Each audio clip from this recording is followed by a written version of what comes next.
Okay, thank you very much, and welcome to our Special Planning Committee. And first item on our agenda, apologies for absence. From Councillor Linda Taylor-Lloyd. Just the one. Yeah, thank you. Item 2, are there any disclosures of personal and prejudicial interests? Any? Hands up. Thank you. Item 3, are there any items for deferral or withdrawal? No, Chair. Thank you. So then, right, we go on to item 4. The determination of planning applications under the Town and Country Planning Act of 1990. And the first one on our agenda, you can see on page 4 there, with the poplars in Pontley. Andrew? Yeah, thank you, Chair. Ian's going to do a presentation for me on this one. So effectively, the application, sorry, can you go to the site plan? Thank you, Ian. The application is being reported to Planning Committee as a result of a member calling and the requisite number of responses being received. In addition, the site area exceeds 2 hectares. So the application site comprises an allocated site within the local development plan, located around the Grade 2 listed Poplars House, walled garden and separately listed stables. These were listed in 2018. The proposal comprises the conversion of the main building into 2 separate dwellings, the conversion of the stable, the L-shaped building, into a separate dwelling, and 9 new build dwellings as well around them. So the application site is indicated in red, with the main access for 11 of the 12 dwellings through a development currently under construction off Christopher Rise that was approved in 2019. So you'll note the green lines on the plan. They indicate the ancient woodland located on the site running through the centre of it. If you could go to the next slide, please, Ian. Thank you. This is a Google Maps aerial overview of the site located at the southern end of Pontlw. The former carriageway drive accessed off the A48 can be viewed snaking its way up to the main house and would provide access to 1 dwelling. Also visible is the development to the east of the site for 11 dwellings. So that was, as I said, that was approved in 2019 and is subsequently being built.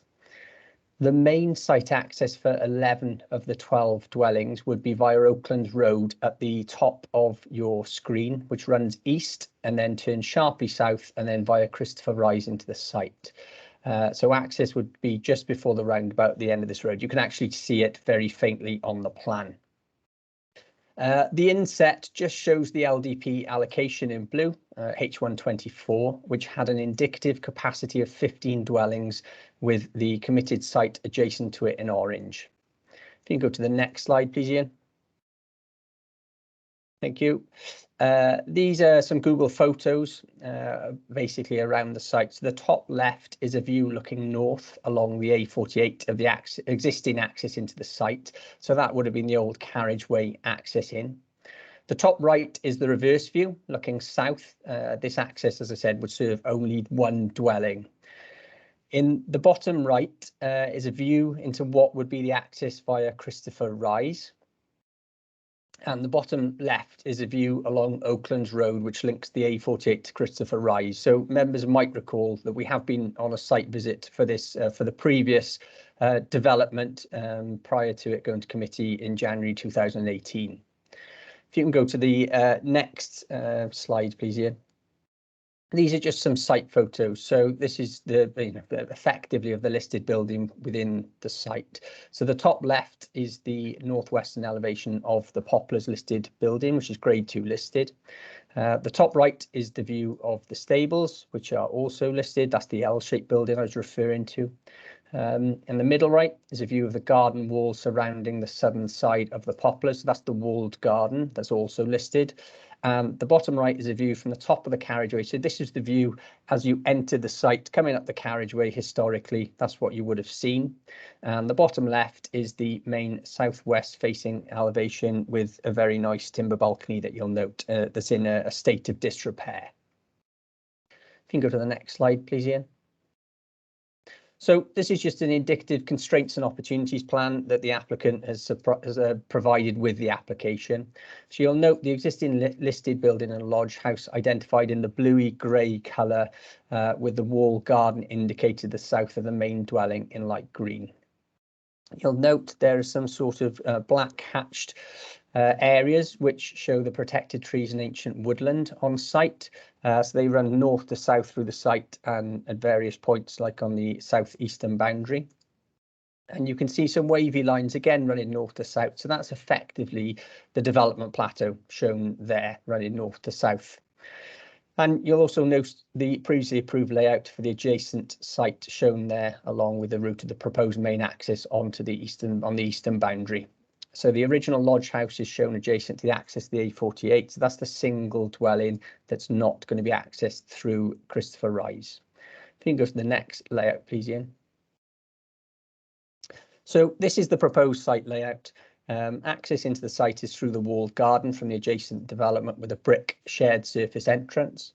You'll note that the poplars would be divided vertically internally to create two separate dwellings, each with its own gardens. Those are plots 9 and 10. A new dwelling would be created on plot 1 within the walled garden with the repairs to the existing garden wall and new walls to match.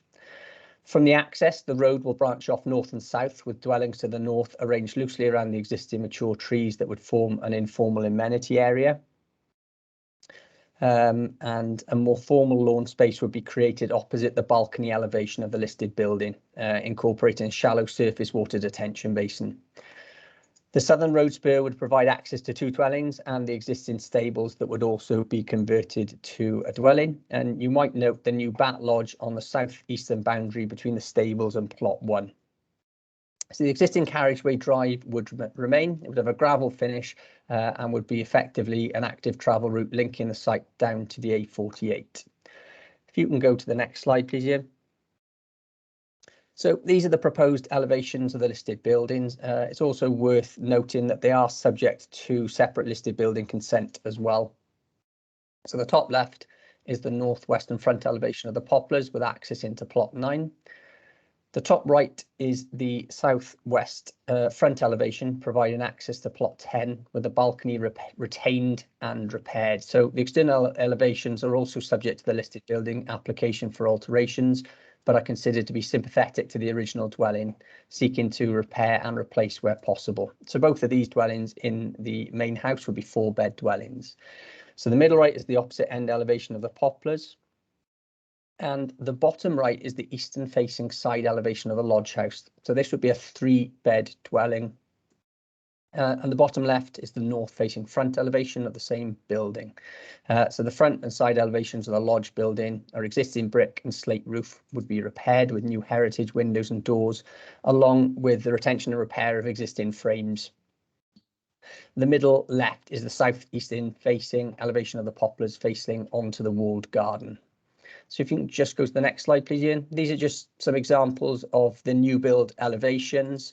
So the new dwellings would be 2-storey in height, constructed in red heritage brick with grey fibre cement timber effect cladding. So the top left in grey is the front, rear and side elevations of plot 4, incorporating an integral garage and wall feature to the north of the open space.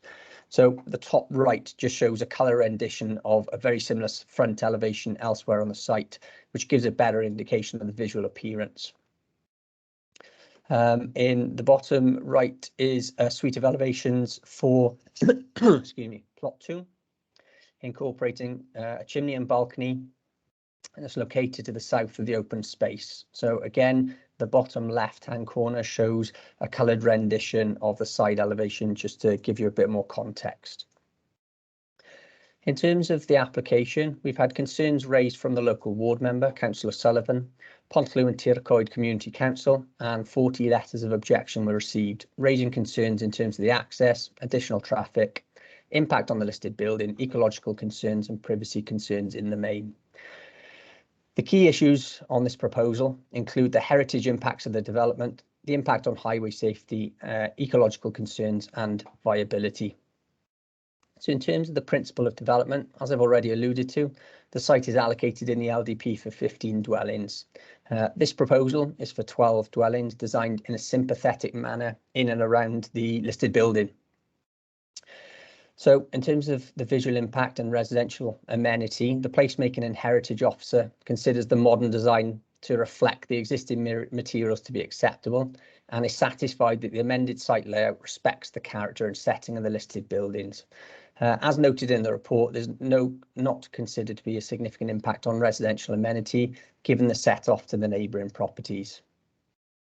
In terms of access to the site, the Local Highways Authority offers no objections to the proposal or to the access to the site, but have requested conditions with regards to detailed design of both new accesses and a contribution of £10,000 requested for access improvements on the A48 to provide safe pedestrian refuge.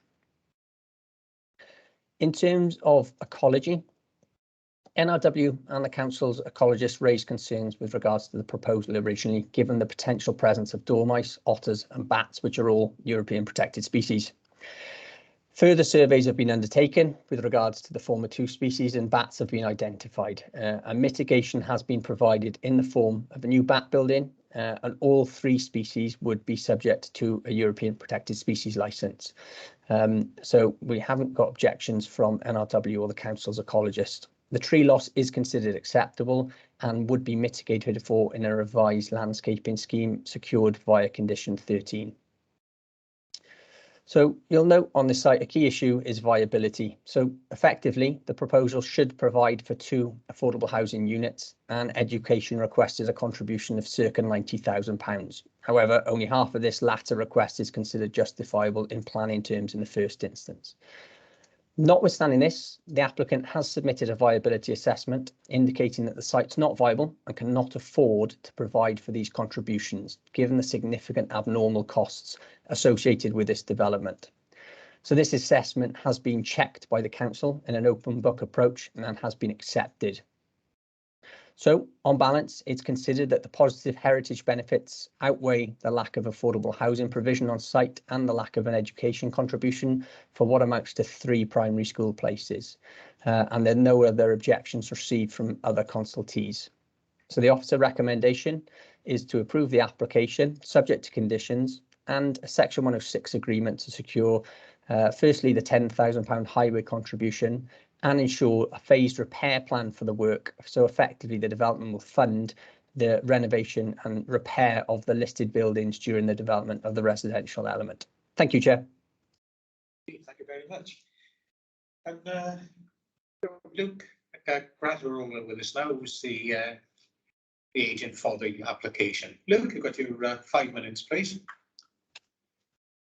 Good afternoon all. Thank you, Chair. Thank you for the opportunity to speak. Good afternoon, members. Thank you to Andrew and Office as well for the extensive presentation and detailed report, which conveys, I think, the level of detail and discussion held with the authority and various other parties, which has extended over the last 2 years and during the pandemic, where a number of key meetings took place on site in those summer months. As the report and as Andrew's alluded to, the applicant seeking full planning permission and via separate means listed building consent for the subdivision of the existing Poplars house to provide 2 dwellings, the further conversion of the stable house to a dwelling, the restoration and sort of conversion of the lodge house to a dwelling, and further new build homes within the grounds. As the elevations show, these will be detached, bespoke, natured dwellings, completed in materials complementary with the listed building and have been discussed at length with heritage officers. The scheme will also provide for open space fronting the main Poplars house, significant landscaping, tree replacement of existing specimens to ensure longevity of the green infrastructure throughout the proposal, as well as vehicular access from Christopher Rise and a controlled pedestrian system from the site to the A48. This would also allow for vehicular access for the lodge house as well. As alluded to, the site is allocated in the LDP for 15 dwellings. This proposal is a lower density than that allocated for, but this stems from the constraints and the impact that the listed building consent poses on the development, and therefore this low density rural edge style development is considered wholly applicable and acceptable in this location, and will ultimately see the retention and reinstatement of this wonderful listed asset for future generations and for immediate future residents. As the report concludes, the application has seen extensive discussions with all statutory stakeholders with no objections received from any, and conditional requirements imposed and others imposed in a Section 106 agreement, all of which are supported by the applicant. In terms of some comments in response to a couple of matters raised during the consultation process, I do have a couple of points to comment on and offer. That of access has been discussed at length, and being involved in the first stage of development, which is currently being built off Christopher Rise, I firsthand understand and have been involved with the concerns raised there. Access has been discussed at length, and alternative opportunities have been discussed with highways regarding a separate access from the A48. Owing to a series of constraints, which were alluded to on the Constraints and Opportunities Plan, ecologically, ancient woodland, flood risk, gradients and levels to achieve adoptable standards, as well as third-party land requirements, all added up costs to an insurmountable stage, and therefore that access opportunity could not arise. Detailed assessment work has been undertaken of Oaklands Road, of the surrounding network, and of the access point that's already being implemented. And this has been presented and discussed with highway officers at length during the course of the planning application, to the point now where the local highway authority have got no objections and support the scheme. Secondly is that of the viability, which Andrew has also alluded to, and this has been an open book approach with the local authority to ensure that no stone is left unturned to provide what the site can realistically achieve, whilst of course ensuring the heritage asset is retained in longevity terms. The proposal does provide for £10,000 highway contribution, which will see improvements made to Swansea Road in the future. The exact design is to be confirmed with the local authority in due course. Also, there is a legal agreement for the long-standing management of the listed building, which is being drafted and discussed with heritage officers.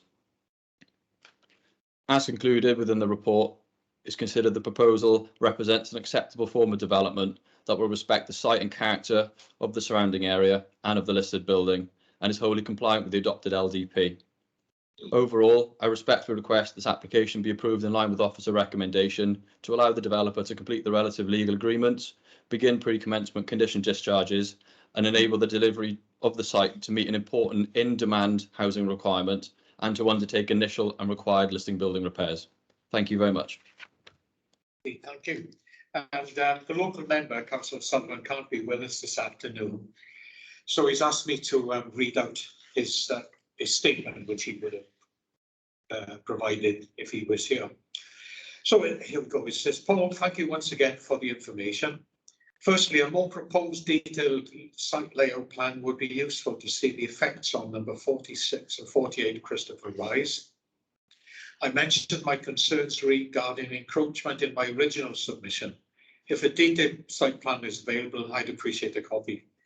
I reiterate my earlier comments and concerns regarding the increased traffic movements that would be generated, particularly along Oaklands Road, Woodfield Avenue, Christopher Rise and Vernon Close. Currently, there are severe problems for vehicle and traffic, particularly along Oaklands Road and the pinch point within Woodfield Avenue. I know traffic regulations are proposed, but residents feel these to be insufficient. I keep repeating the question, why is the entrance to the old mansion at the eastern end of the A48 at the entrance to Pontloo not being considered? This would alleviate the foreseeable increased traffic and safety problems along the proposed route. I am amazed the application has proceeded to this point when the committee has seen at first hand the current problems and the inevitable problem increase with the acceptance of this recommendation. Gareth Sullivan. Thank you. I've got a hand up. Councillor Downing. Yeah, thank you, Chair. I've got no objections. Am I echoing? No? Yeah. No. Yeah. You are. Still no? Everyone's been muted. Carry on. Like I said, I've got no objections to this development at all. But I do have concerns about the access roads leading to Christopher Rise along Oaklands Road and Woodville Avenue. On page 18, it says, prior to commencement of the development, full details of the proposed access work to highway shall be submitted and approved in writing by the local plan authority. Just for clarification, is that just the access onto Christopher Rise? Or is it onto the A48? Further along then on page 38, if you notice, I'm on the same vein as Gareth Sullivan. And it says, as part of the consent granted for phase 1, reference number, the traffic regulation order was conditioned to remove parking at the 90-degree bend on the highway alignment to Oaklands Road. This measure will offset any adverse effect, and that is the crux of the matter here. Because it does say at the beginning where there was a site meeting. Well, I wasn't on this committee when you had a site meeting. So living in Pontylice, I went up there a week before the last meeting, before it was withdrawn. And I went up to Christopher Rise, and everybody's aware Christopher Rise is a wide road and every house has a garage. But coming back then onto Woodville Street, when you got the right-hand bend, I was coming back down there, turned the right-hand bend, and a car was coming up. So I had to reverse back around the 90-degree bend. And then the car came past, off I went again, and another car was coming up. So I had to reverse back again. And this is 2 cars meeting without anything else. So, and as the report has mentioned, phase 1, reference 2017-1342. So I'm going to refer to it as well. On condition 10, so I don't know, I know you've had another one in since then, but if you explain to me this condition, it says the development hereby approved shall not be occupied until a scheme to provide a TRO along Oaklands Road, Woodville Avenue and Swansea Road has been submitted to and agreed in writing by the local planning authority. And then it goes on to say the work shall be completed in accordance with approved details prior to any works commencing on site. Well, I don't know whether I'm reading that right, but you can't do both. It's only one or the other. Then there was another application, which is 2021-2255, which is changing that condition to take away the final part of that, where it was any works commencing on site. When I can't find the recommendation on that to see if it was agreed. So the officers will tell me, obviously, once I finish talking. But I'd be very, very surprised if that was agreed, that it was after the houses have been moved into, because the concerns are that the lorries coming up, building this site. So that means people can park on this 90-degree angle when you got these big lorries. And I thought that was the whole idea of this being put in, is that you've got a free flow there. Because if you haven't, then that's where the trouble is going to be. And that's the only concern I've got, is the highway point of it. The actual land itself, you know, it's in the LDP. Although you put the plan up in the LDP, I didn't see anything on highways on that piece of land to show that they were accessing from these roads. Depending what the officers say, Chair, I may come back. Thank you. Thank you. Councillor Megan Jones. Thank you, Chair, and I'm sorry I still can't get my camera to work, so I do apologise.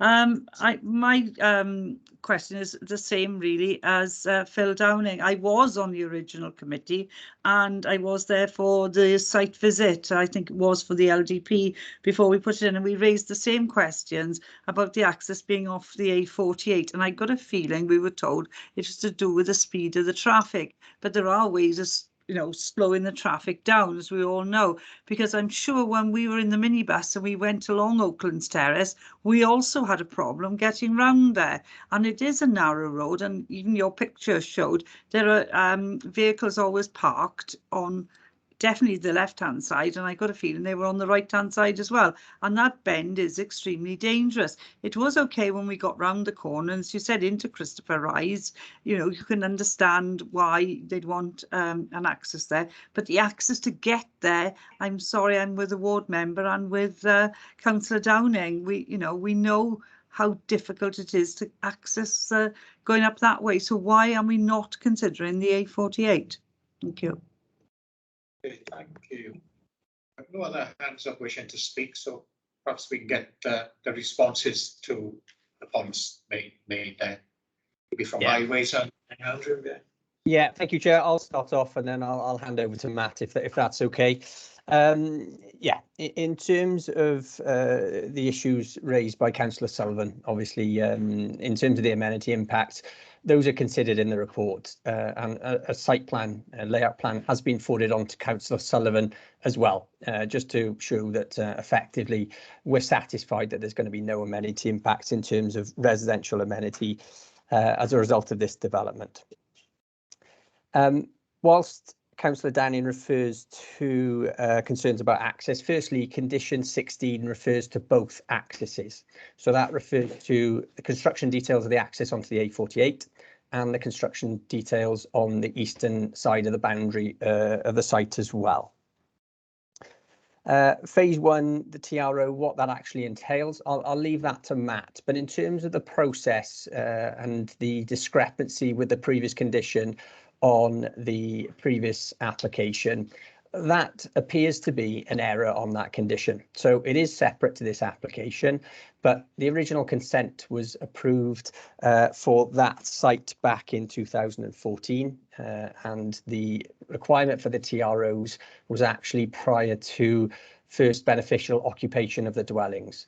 That was then included on a subsequent Section 73 application, and when the full application was approved, it was put on in error. So that has been rectified via an NMA. So it's consistent with the previous decisions and is consistent with the intention of the condition originally. In terms of why not using the other access, as was shown on the plan at the start, firstly, we have to consider the application currently before us. And the applicant has submitted a transport statement setting out the additional traffic that this development would generate.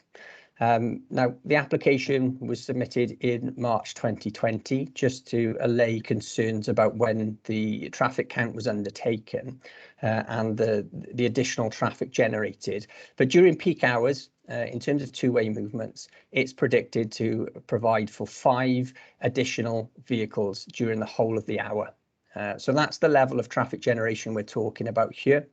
In terms of the option to use the existing carriageway, as the agent has alluded to, firstly, there's several issues with regards to that access. Firstly, it's to do with visibility at the entrance to serve a development of this magnitude.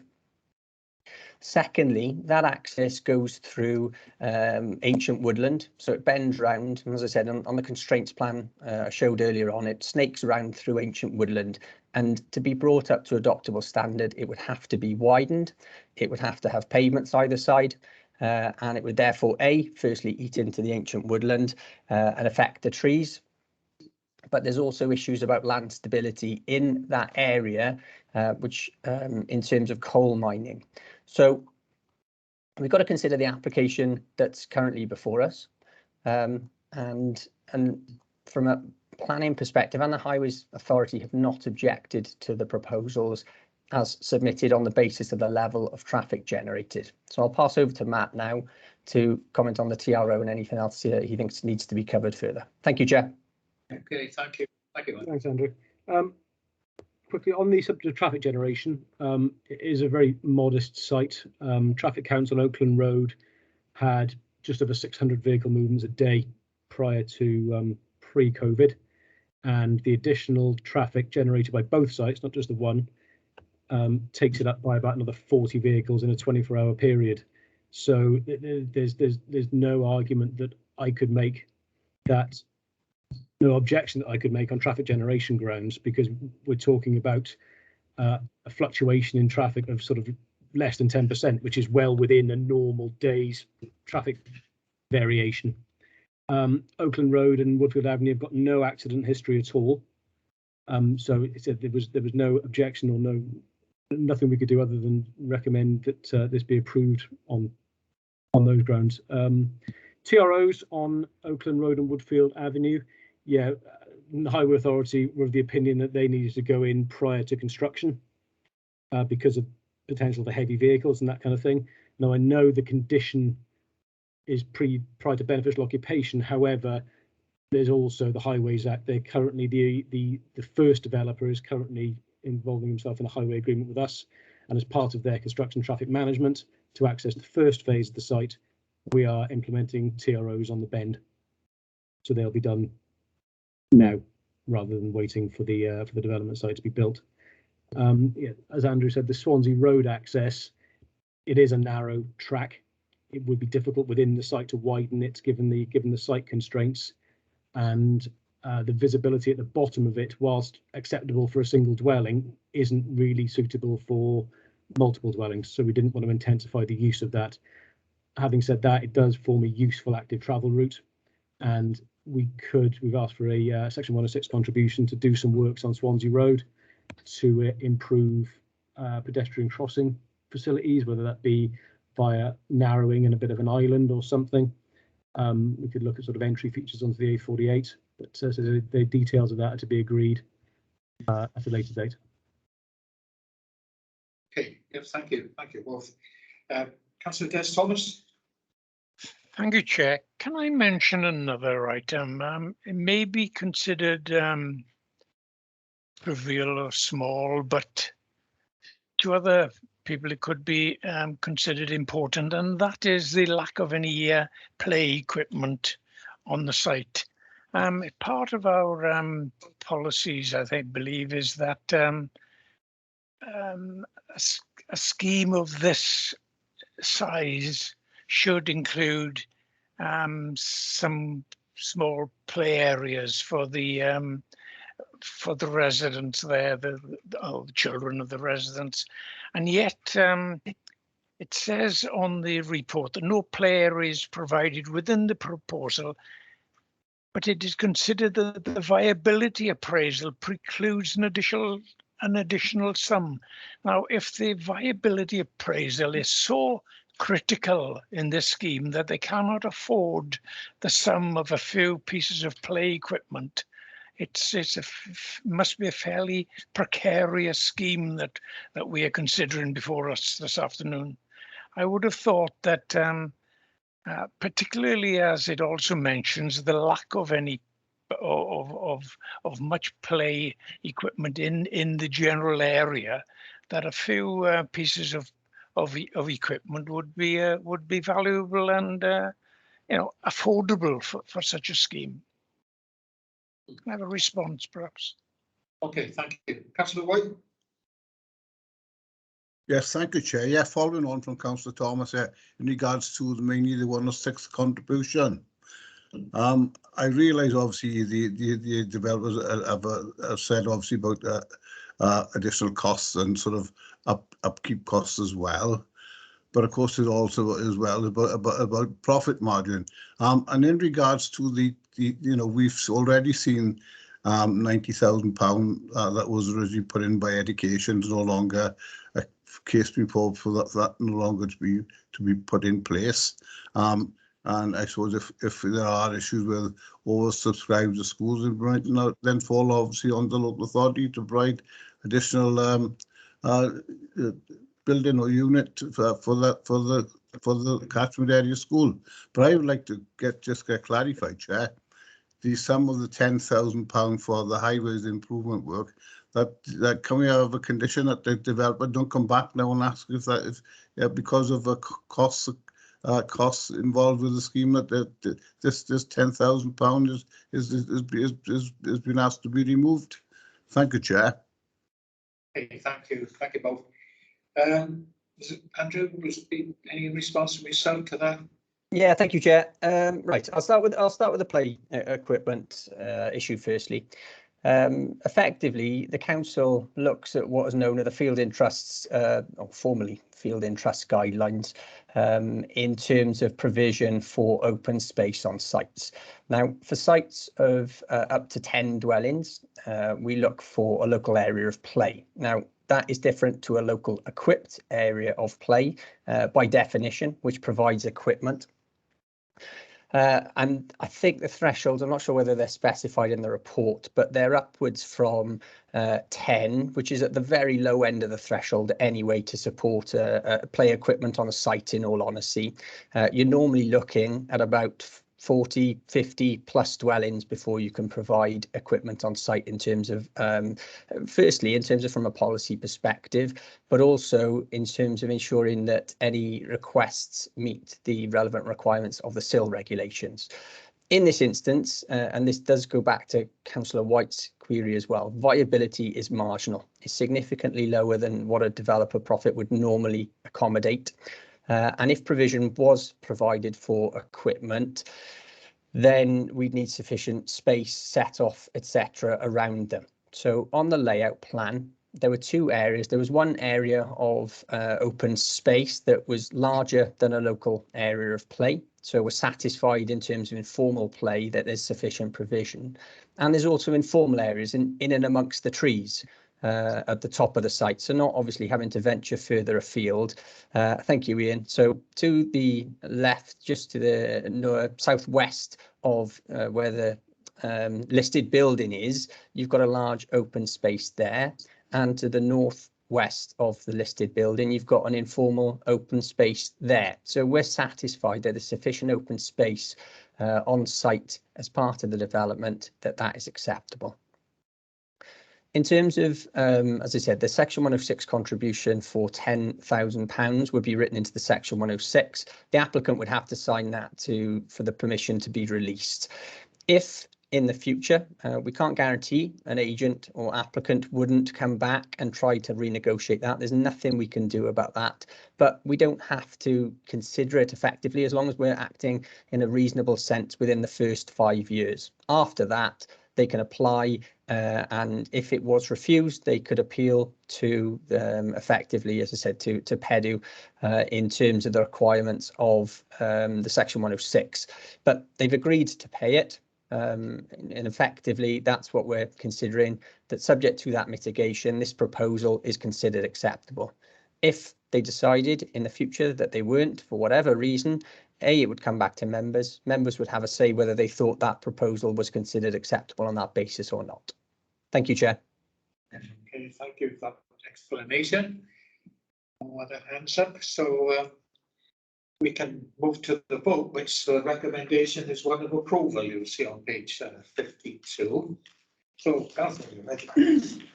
Yeah, Councillor Anderson, For.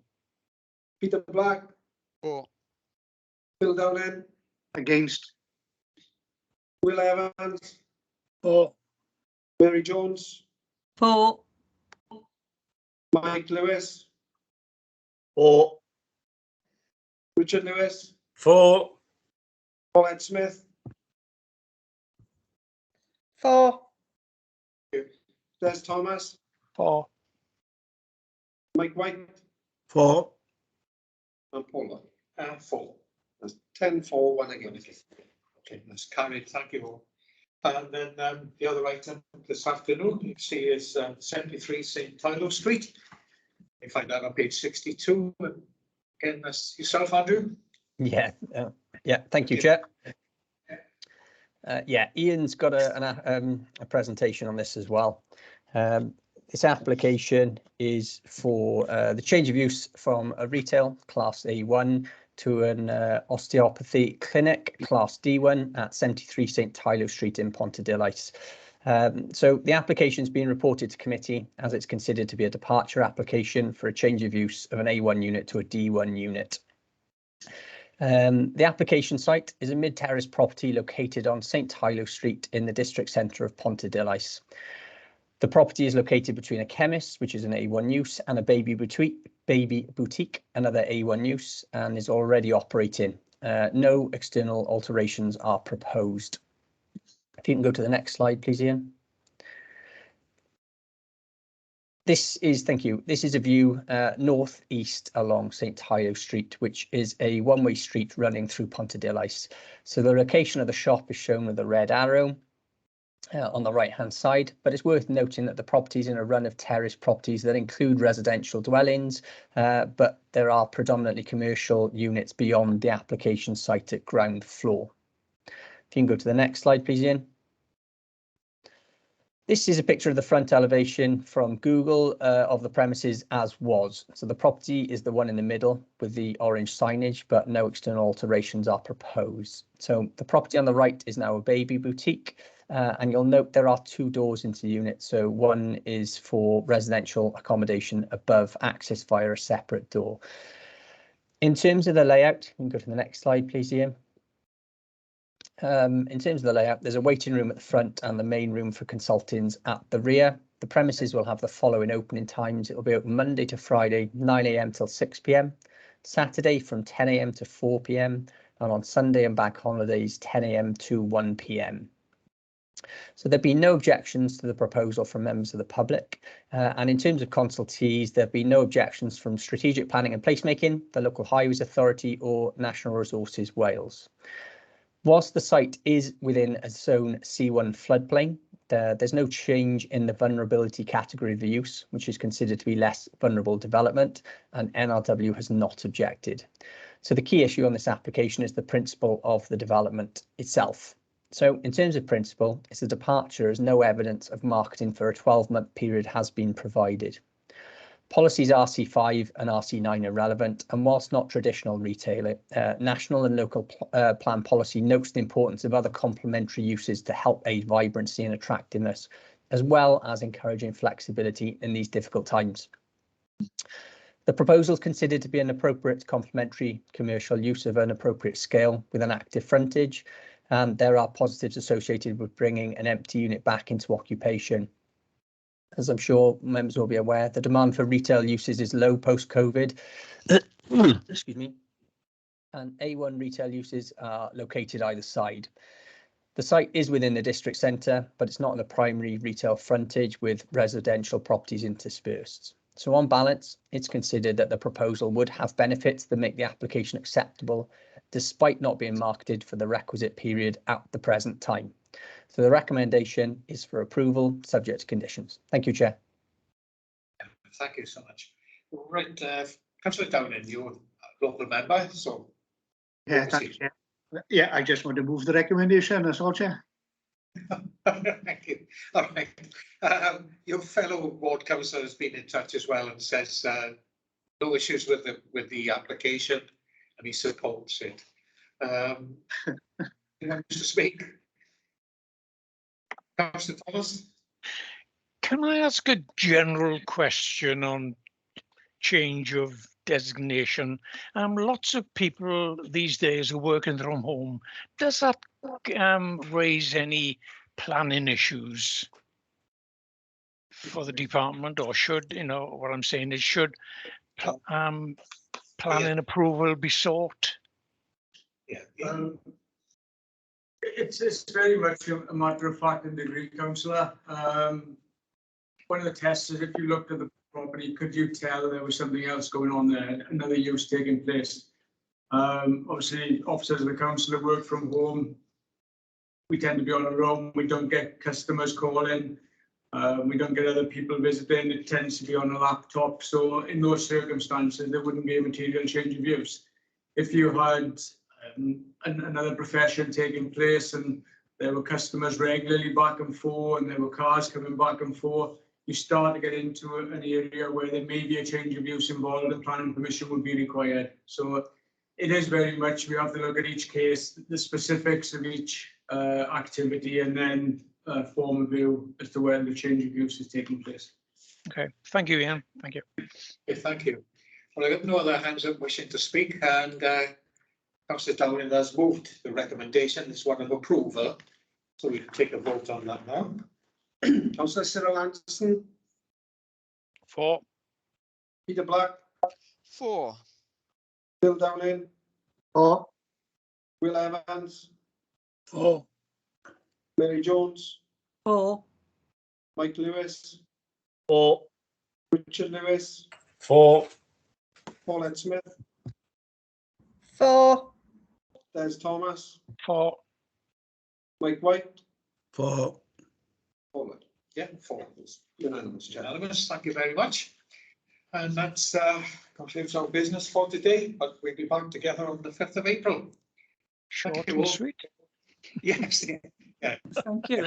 Thank you all. Bye. So I can't be seen.